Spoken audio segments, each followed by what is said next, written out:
जीतू पढ़ाई के सिलसिले में इंदौर में रहता है। उसके पापा स्वर्गत रामविलास केशवपुर गांव के एक बड़े किसान थे।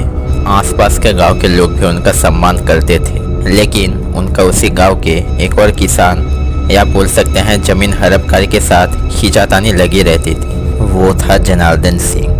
वो कहने को तो किसान था, पर उसका ज़्यादातर समय ज़मीन में हल करने या फसलों में पानी देने में नहीं, बल्कि कैसे कर उसके आसपास के लोगों के ज़मीनों को हड़प लिया जाए उसमें बीतता था।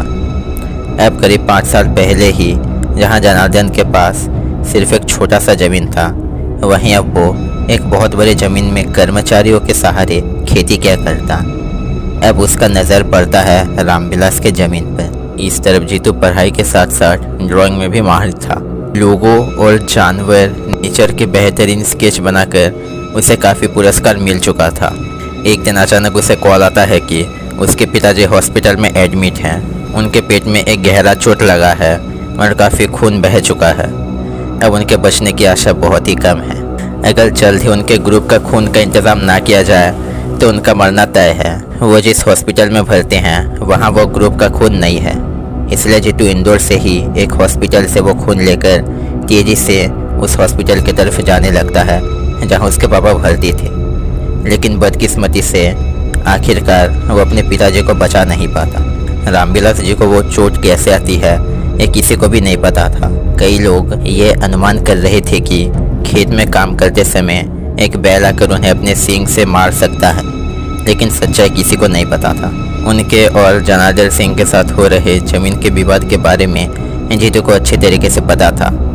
उसे लगता है कि अब पापा ना रहे, अगर ऐसे में वो शहर चला जाता है तो जनार्दन का रास्ता साफ हो जाएगा। इसलिए वो अपना शहरी किस्सा खत्म कर ठान लेता है कि वो अब गांव में रहकर खेती करेगा। जीतू गांव के घर में रहने के कुछ दिन बाद वो अपने पापा का एक बहुत ही खूबसूरत सा स्केच बनाता है। अब वो धीरे धीरे खेती का काम शुरू करने लगता है। ये देख जनार्दन सह नहीं पाता।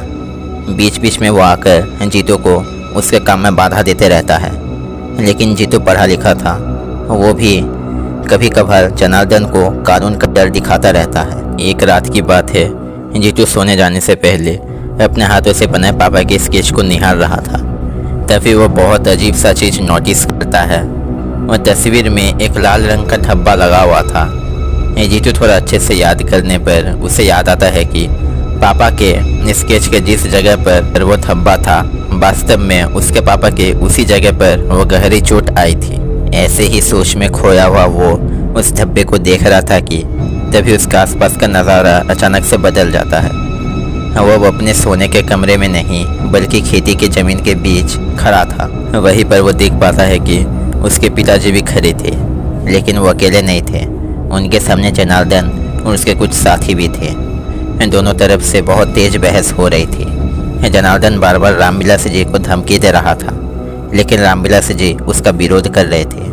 गुस्से में आकर जनार्दन अपने एक साथी के पास से एक खंजर लेकर रामविलास जी के पेट में उसे घुसा देता है। वो खंजर उनके पेट के आर पार हो जाता है।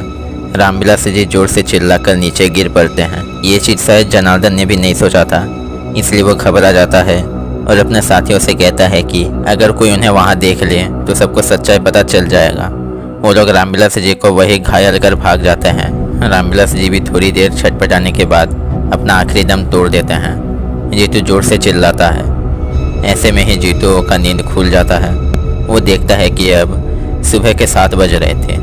उसे पूरी घटना की सच्चाई पता चल जाती है। वो कोर्ट में जनार्दन और उसके साथियों के नाम पर केस करता है। कई लोग जो अब तक जनार्दन के डर से चुप थे, वो लोग भी उससे जुड़ी और चीज़ें कहते हैं। कोर्ट जनार्दन और उसके साथियों को आजीवन कारावास का सज़ा सुनाता है। जीतू के आंखें नम हो जाते हैं। उसके पिता उसे अपने पास बुलाते हैं, लेकिन जैसे ही वो उनके पास पहुंचता है, रामविलास जी वहां से गायब हो जाते हैं।